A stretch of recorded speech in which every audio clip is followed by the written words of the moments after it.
ಆಕಾಶವಾಣಿ ಪ್ರದೇಶ ಸಮಾಚಾರ ಓದುತ್ತಿರುವವರು ಹರ್ಷವರ್ಧನ್ ಶೀಲ್ವಂತ್.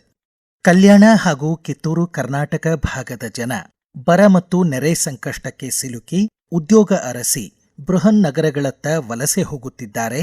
ಮುಖ್ಯಮಂತ್ರಿಗಳು ತುರ್ತಾಗಿ ಗಮನಹರಿಸಬೇಕು ಎಂದು ಕೇಂದ್ರ ಕೈಗಾರಿಕೆ ಖಾತೆ ಸಚಿವ ಎಚ್.ಡಿ. ಕುಮಾರಸ್ವಾಮಿ ಬೆಂಗಳೂರಿನಲ್ಲಿ ಸುದ್ದಿಗೋಷ್ಠಿ ನಡೆಸಿ ಆಗ್ರಹಿಸಿದ್ದಾರೆ. ಕೃಷ್ಣರಾಜಸಾಗರ, ಕಬಿನಿ, ಹಾರಂಗಿ ಹಾಗೂ ಹೇಮಾವತಿ ಜಲಾಶಯಗಳ ಸ್ಥಿತಿಗತಿ ಬಗ್ಗೆ ಚರ್ಚಿಸಲು ಮೈಸೂರು, ಮಂಡ್ಯ ಜಿಲ್ಲೆಗಳ ಜನಪ್ರತಿನಿಧಿಗಳು ಮತ್ತು ಅಧಿಕಾರಿಗಳ ಸಭೆ ಜಲಸಂಪನ್ಮೂಲ ಖಾತೆ ಸಚಿವ ರಾಮಲಿಂಗಾರೆಡ್ಡಿ ಅವರ ಅಧ್ಯಕ್ಷತೆಯಲ್ಲಿ ಬೆಂಗಳೂರಿನ ವಿಧಾನಸೌಧದಲ್ಲಿ ಜರುಗಿತು.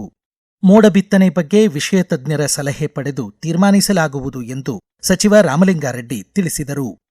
ಬೆಳಗಾವಿಯ ಅನಗೋಳದ ಸಂತ ಮೀರಾ ಶಾಲೆಯಲ್ಲಿ ರಾಷ್ಟ್ರೀಯ ಸ್ವಯಂ ಸೇವಕ ಸಂಘದ ವಾರ್ಷಿಕ ಅಖಿಲ ಭಾರತೀಯ ಪ್ರಾಂತ ಪ್ರಚಾರಕರ ಸಭೆ ನಿನ್ನೆ ಆರಂಭಗೊಂಡಿದೆ. 3 ದಿನಗಳ ಕಾಲ ನಡೆಯುವ ಈ ಸಭೆಯಲ್ಲಿ ಸರಸಂಘ ಚಾಲಕ ಮೋಹನ್ ಭಾಗವತ್, ಸರಕಾರ್ಯವಾಹ ದತ್ತಾತ್ರೇಯ ಹೊಸಬಾಳೆ ಹಾಗೂ 46 ಪ್ರಾಂತ್ಯಗಳಿಂದ ಪ್ರಾಂತ ಪ್ರಚಾರಕರು ಪಾಲ್ಗೊಂಡಿದ್ದಾರೆ. ರಾಷ್ಟ್ರೀಯ ಕಾನೂನು ಸೇವೆಗಳ ಪ್ರಾಧಿಕಾರದ ನಿರ್ದೇಶನದಂತೆ ರಾಜ್ಯ ಕಾನೂನು ಸೇವೆಗಳ ಪ್ರಾಧಿಕಾರದ ಸಹಯೋಗದಲ್ಲಿ ರಾಜ್ಯದ ಎಲ್ಲ ನ್ಯಾಯಾಲಯಗಳಲ್ಲಿ ಇಂದು ರಾಷ್ಟ್ರೀಯ ಜನತಾ ನ್ಯಾಯಾಲಯ ಆಯೋಜಿತವಾಗಿದೆ. ರಾಜಿ ಸಂಧಾನದ ಮೂಲಕ ಕಕ್ಷಿದಾರರ ಸಹಮತಿಯೊಂದಿಗೆ ವ್ಯಾಜ್ಯ ಪ್ರಕರಣಗಳನ್ನು ಪರಿಹರಿಸಲು ವಿಚಾರಣೆಗೆ ಇಂದು ನಿಗದಿಗೊಳಿಸಲಾಗಿದೆ. ಧಾರವಾಡ ಕೃಷಿ ವಿಜ್ಞಾನಗಳ ವಿಶ್ವವಿದ್ಯಾಲಯದ ನೂತನ ಉಪಕುಲಪತಿಯಾಗಿ ಬೆಂಗಳೂರು ಗಾಂಧಿ ಕೃಷಿ ವಿಜ್ಞಾನ ಕೇಂದ್ರದ ವಿಜ್ಞಾನಿ ಹಾಗೂ ಖ್ಯಾತ ಮಣ್ಣು ತಜ್ಞ ಪ್ರೊಫೆಸರ್ ಎನ್.ಬಿ. ಪ್ರಕಾಶ್ ನೇಮಕಗೊಂಡಿದ್ದಾರೆ.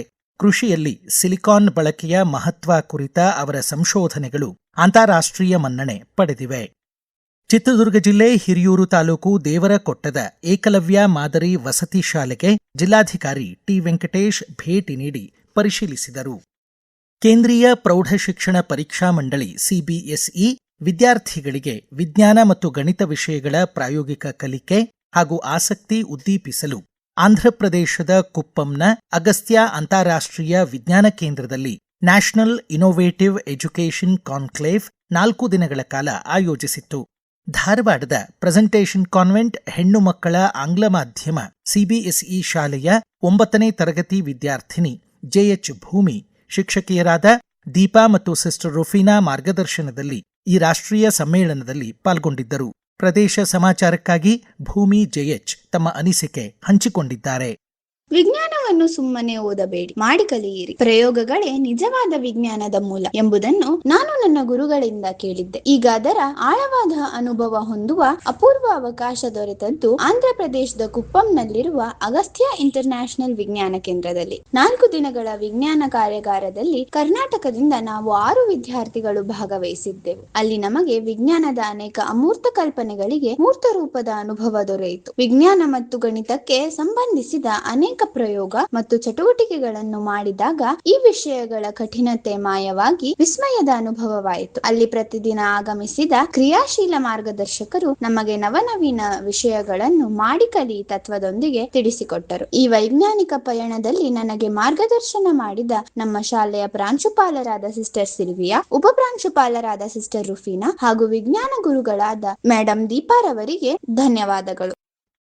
ಧಾರವಾಡದ ಹಾಲಗೇರಿ ಹನುಮಂತದೇವರ ಕೆರೆಯಲ್ಲಿ 5 ಎಕರೆ 35 ಗುಂಟೆ ಜಾಗೆಯಲ್ಲಿ ಸುಸಜ್ಜಿತ ಮಾರುಕಟ್ಟೆ ರೂಪಿಸುವಂತೆ ಧಾರವಾಡ ವಾಣಿಜ್ಯೋದ್ಯಮ ಸಂಘದ ಕಾರ್ಯದರ್ಶಿ ರವೀಂದ್ರ ಆಕಳವಾಡಿ ಆಗ್ರಹಿಸಿದ್ದಾರೆ.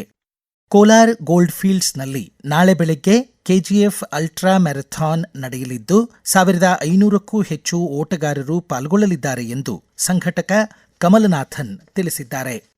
ಕಲಬುರಗಿಯ ಡಾ ಎಸ್.ಎಂ. ಪಂಡಿತ್ ರಂಗಮಂದಿರದಲ್ಲಿ ಇಂದು ಸಂಜೆ 6 ಗಂಟೆಗೆ ಸ್ವಾತಂತ್ರ್ಯ ಓಟ ನಾಟಕ ಪ್ರದರ್ಶನಗೊಳ್ಳಲಿದೆ ಎಂದು ಕಲಬುರಗಿ ರಂಗಾಯಣದ ನಿರ್ದೇಶಕಿ ಸುಜಾತಾ ಜಂಗಮಶೆಟ್ಟಿ ತಿಳಿಸಿದ್ದಾರೆ.